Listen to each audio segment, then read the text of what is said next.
මම දැන් කරුවාඩ් කියන අපේ කලා කටයුතු කරන තැනින් අයින් වෙලා මම දැන් යනවා කොරටුව රිසෝට් එකට. කොරටුව රිසෝට් කියලා කියන්නේ මම දැක්කා හරිම ලස්සනට පොඩි හෝටලයක් වටේට එළවලු වගා කරලා ටිකක් අමුතුම විදිහට තියෙනවා. අපි ගිහින් බලමු එතන කොහමද කියලා. ඔයගොල්ලන්ට පොඩි දැනුවත් කිරීමක් කරන්න තියෙනවා. ඒ තමයි දැන් මේ නාවුල ඉඳලා ටිකක් දුරට එනකොට මේ කොරටුව රිසෝට්. මෙන්න මෙහෙම කොරටුව රිසෝට් එකක් මම මේක පෙන්නන්නම්. දැන් මම මේ පාරේ ආවා.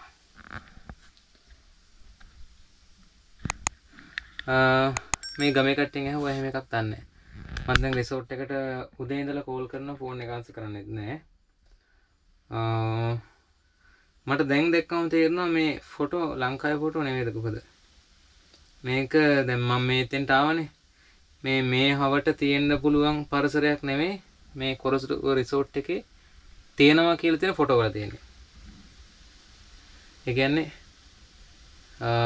මේ විදිහේ රිසෝට් එකක් මේ හරිය නම් තියෙන්න විදිහක් නැහැ. මොකද කවුරුත් දන්නේ නැහැ මෙහෙම එකක් ගැන. මෙහෙම එකක් තියෙනවා නම් අනිවාර්යයෙන් මේක දැනගන්න ඕනේ. ඒ කියන්නේ ඒක බොරුවක්. මේ ෆොටෝ බොරුවක්. ඉතින් එහෙම කරන්න එපා. නිකම් බොරුවට මිනිස්සු අමාරුවේ දාන්න එපා කියලා තමයි මට ඉල්ලන්න තියෙන්නේ. කොරටුව රිසෝට්. ටෙලිෆෝන් නම්බරෙත් මම කියන්නම්. 073 මේ හරිය නන්නේ ෆෝන් එක ආන්සර් කරන්නෙත් නැහැ. සමහරට වෙන කොහරි තියෙනවද දන්නේ නැහැ. එහෙම තියෙනවා නම් මම ඒක නිවැරදි කරන්න. ආන්සර් කරොත් එහෙම. හරි මට කෝල් එකක් ගත්තොත් හරි. හැබැයි මේකේ මැප් එකේ තියෙන පාර දිගේ ආවා. එහෙම රිසෝට් එකක් මේක කොහොමද නැහැ. හරි. එහෙනම් හම්බෙමු. හෙලෝ ඉතින් කොහමද මම හිතනවා පේනවා ඇති කියලා කරවල නැහැ. දැන් අද මේ මාසේ 14 වෙනිදා. අද ඇන්දරි නීතිය හවස් 6ට දානවා. ඉතින් කලින් දවස් දෙක නම් මට මේ සාමාන්‍යයෙන් ඇතුල් පැතිවල ඊට පස්සේ පන්සලක් ඇතුලේ වගේ තැන් දෙකක් හම්බ වුණා. දැන් මම අද ඉන්නේ පාරේ. මොකද මට දැන් යන්න තැනක් කියලා එකක් හම්බුන්නේ නැහැ. හේතුව මේ හරියට මොන පැත්තට යනවද කියන එක තීරණය කරගන්න වෙනවා. දැන් මම අර කිව්වා ලස්සන හෝටලයක් මේ බලන්න යනවා කියලා. ඉතින් ඒක බොරුවක්.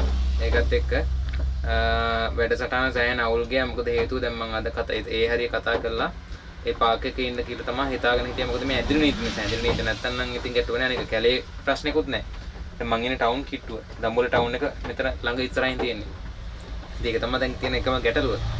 ඉතින් මේ දම්බුල්ල ටවුන් එක ඉස්සරහින් තියෙන නිසා සහ ටවුන් ඒරියා එකක ඇතුලේ ඉන්න හින්දා මේ හරිය කැලෑ නෑ. අනික තමයි දැන් මට මේ අද රෑ නවතින්න කියලා කැලේකට යන්න කියලා ඒ වෙනම මේ එහෙම ඩීසල් පුච්චන්න තත්ත්වෙකුත් නෑ.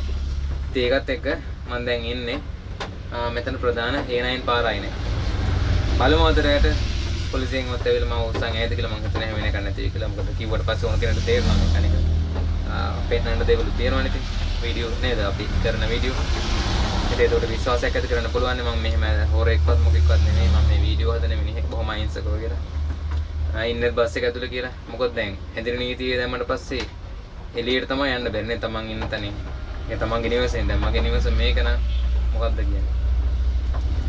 ඉතින් එන අපි හම්බෙමු. දැන් මම මෙතන ඉන්නේ මේ ස්ටීප් එකෙන් කරන ආපන ශාලාවක් ගාව. මම එතන ඇතුළට ගිහලා කිව්වා දැන් එතන ආය පාරක් ගිහලා කියනවා මම මෙතන බස් එක දැම්මා කියලා. ඒකට කිව්වා දැන් පොලිසියෙන් අවුට් කරන්න දෙයක් නැහැ කියන්න වෙයි කියලා.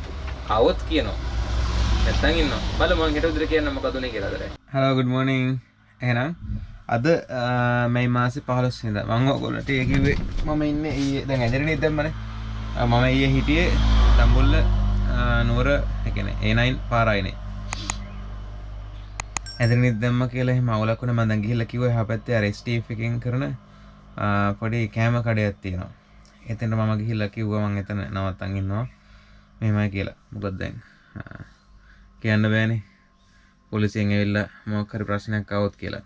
ඉතින් ඇත්තටම ඊයේ එහෙම අවුලක් වුණේ නැහැ. දැන් ඔන්න උදේ වෙලා තියෙනවා. මම හිතන්නේ දැන් එදිනෙත් අයින් කළා ඇත්තේ. දැන් 6ටනේ අයින් කරන්නේ. අයින් කරනවා. මම දන්නේ අද ප්‍රවෘත්තාව මම බැලුවේ නෑ අදිරනීතිය කීයට අයින් කරන්න කියලා. මෙහෙට අර සිග්නල් නැහැ. ඉතින් දැන් අදිරනීතිය අයින් කළා ඇත්තේ. මම දැන් ජීවත් වෙනවා හතින්. අවුලක් වුණේ නැහැ. ඉතින් අපි බලමු පොඩ්ඩක් එළියට ගිහිල්ලා. කොහොමද තියෙන්නේ කියලා එළිය. හැමතැනම වගේ තමයි එළිය තියෙන්නේ. මට පොඩ්ඩක් බලන්න.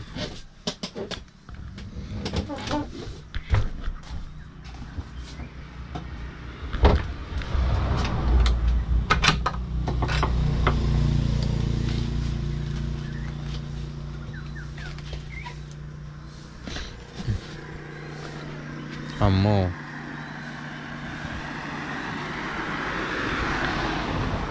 තඩි බල දෙනෙකුට පිස්සු නැත්තම් හොඳයි.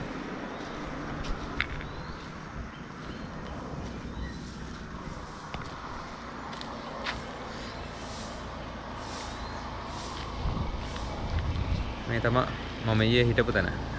කොහොම ලස්සන තැනක් වටේම මාර්ගස් තියෙන්නේ. මෙතනින් පොඩි පාරක් තියෙනවා. කොහෙට යන එකක්ද දන්නේ නැහැ. ඔයට යන එකක්ද දන්නෙත් නැහැ.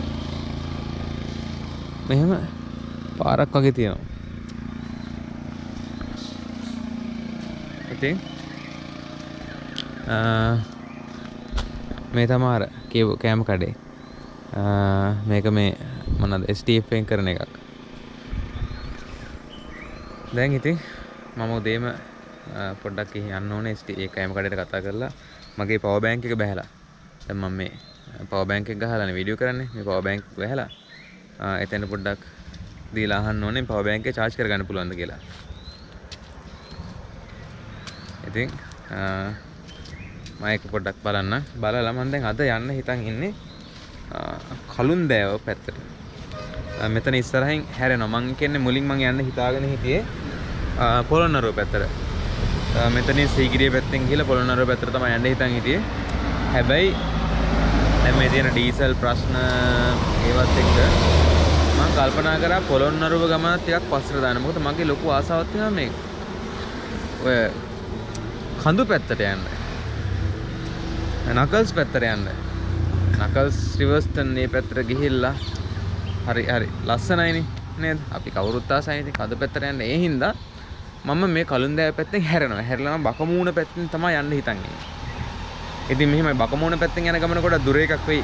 හේතුව දුර එක නෙවෙයි දිග එකක්. මොකද මේ පැත්තේ තියෙනවා වගා හේන් ගොවිතැන් කරන කට්ටිය. හේන් ගොවිතැන් තියෙනවා. ඉතින් ওই හේනකට ගිහිල්ලා දවසක් දෙකක් ඉඳලා ඒ කට්ටියත් එක්ක පැල් රැකලා එහෙම තමයි හිතන් ඉන්නේ. ඉතින් එන අපි යමු. මම දැන් නවතිනවා. නවතිනවා කියන්නේ తాවකාලිකව. ආය හම්බෙන්න ඉස්සරහ.